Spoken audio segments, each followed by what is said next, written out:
Avec cette nouvelle astuce VBA Access, nous allons voir comment il est possible d'ouvrir une autre base de données sur demande, tout en étant en mesure d'en prendre le contrôle. Et pour cela, nous allons piloter un objet de base de données. Pour la mise en place de cette nouvelle astuce, nous proposons de récupérer deux bases de données Access à faire communiquer. Et comme toujours, ces sources sont offertes au téléchargement sous forme de fichiers compressés depuis le site bombache.fr.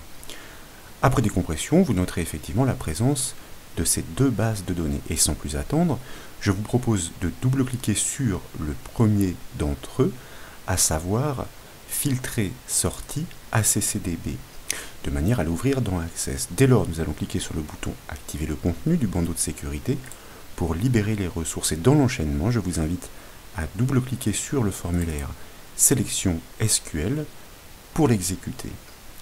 Il s'agit d'une interface que nous avions développée à l'occasion d'une formation VBA Access pour démystifier et apprendre à domestiquer la syntaxe SQL des requêtes. D'ailleurs, vous pouvez construire une syntaxe dans la zone de saisie et la valider en cliquant sur le bouton Valider. Pour preuve, ici, nous pourrions choisir de sélectionner toutes les informations étoiles à partir de la table Société, c'est-à-dire la table Source, enregistrements pour lesquels nous ne souhaiterions conserver que les départements de la Drôme. Voyez-vous ici, le from devrait normalement, selon les normes, être en majuscule intégrale, ainsi que la clause select. Peu importe, la syntaxe fonctionnera. Il s'agit des notions que nous avions enseignées à l'occasion de formations dédiées. Donc nous posons une clause where, c'est-à-dire un critère, sur le champ Société-département. Nous souhaitons vérifier l'équivalence avec le département 26-Drôme, voyez-vous celui-ci, alors que pour l'instant ils sont tous mélangés. Et lorsque nous cliquons sur le bouton Valider, alors nous obtenons bien une vue filtrée de ces enregistrements exclusivement sur ce département dans le sous-formulaire qui s'affiche dans la partie inférieure de ce formulaire. Mais le bouton qui nous intéresse ici est le bouton source qui est placé au-dessus.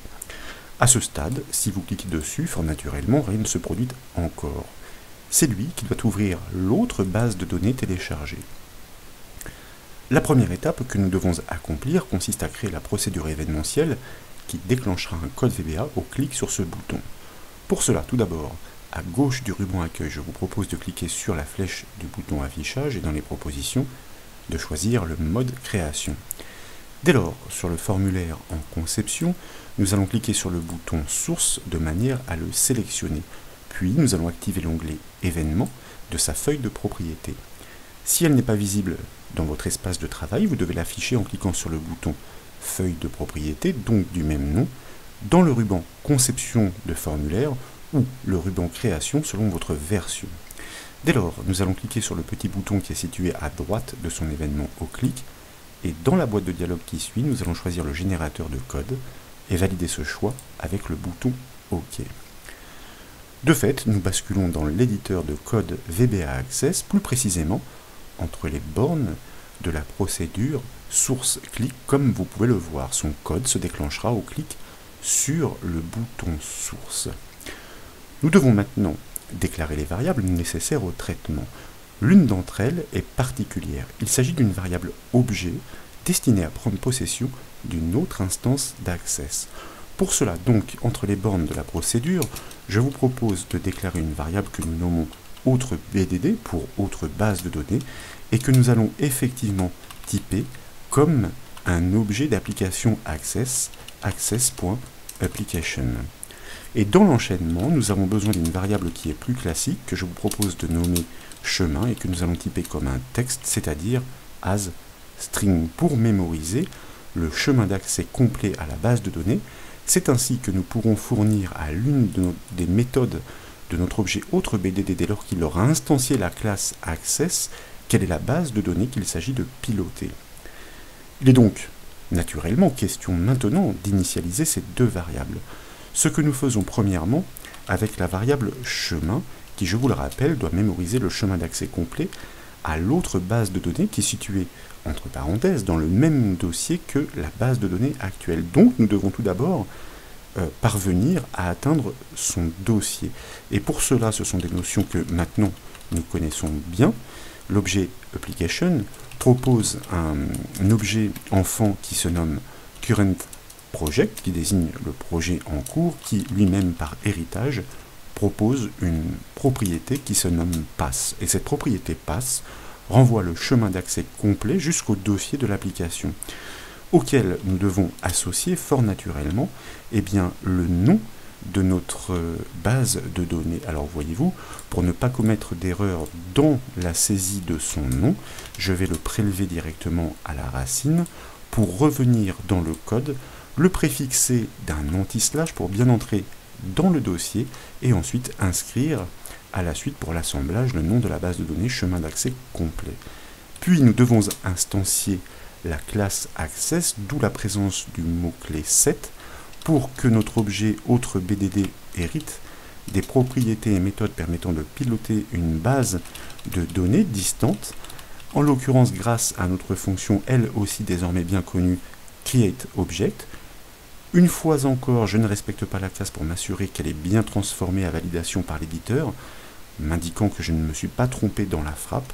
Et là, par contre, entre guillemets, l'éditeur ne me corrigera pas, donc je dois veiller à bien respecter cette classe access.application, qui est donc la classe access que nous instancions grâce à la fonction createObject, et dès lors, notre objet autre BD, comme nous l'avons dit, hérite des propriétés et méthodes nécessaires.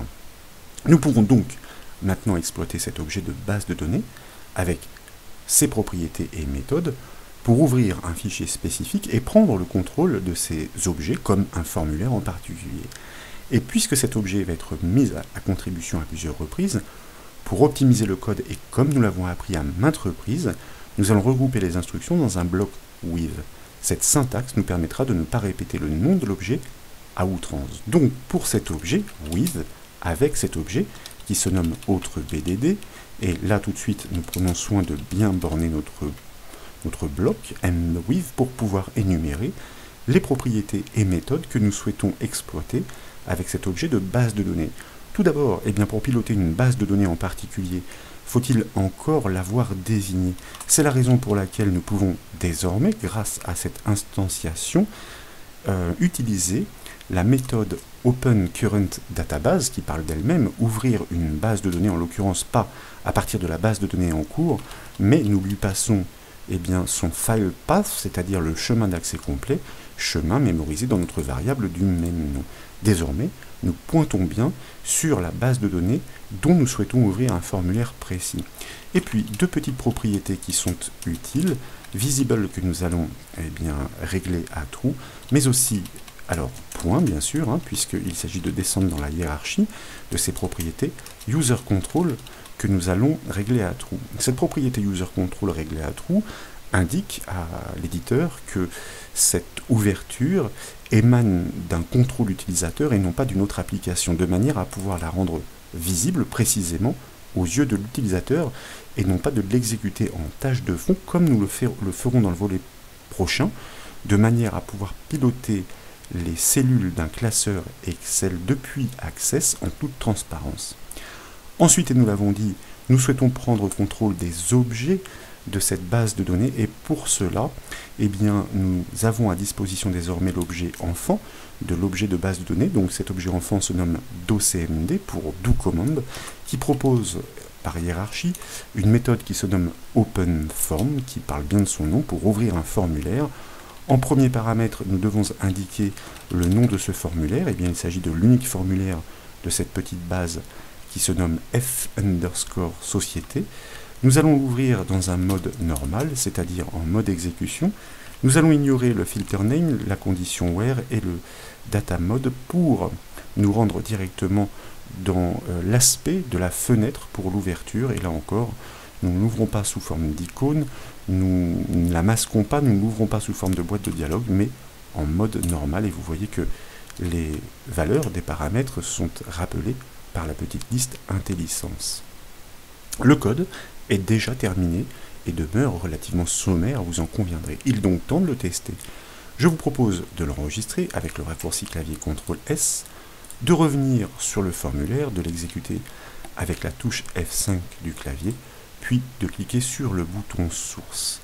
Et comme vous pouvez l'apprécier, c'est bien le formulaire de la nouvelle base de données qui s'ouvre directement par le code VBA. Alors là, le fait de devoir cliquer sur le bouton activer le contenu masque le formulaire, mais nous avons bien réussi notre objectif. C'est ce code VBA Access qui en a pris possession donc pour piloter ces éléments. Il convient néanmoins, bien sûr, de maximiser sa fenêtre. Il s'agit, pour information, d'un formulaire que nous avons exploité à l'occasion d'une astuce précédente pour montrer comment changer dynamiquement la source d'un état au choix d'une valeur dans la liste déroulante. Par exemple, ici, nous ne souhaiterions éditer que les activités de sortie du var. Au clic sur le bouton aperçu, constatez que l'état a bien pris note de cette commande. Grâce à la méthode d'instanciation que nous avons démontrée, vous l'aurez compris, les possibilités sont dès lors multiples pour notamment influer sur les enregistrements des tables de cette base.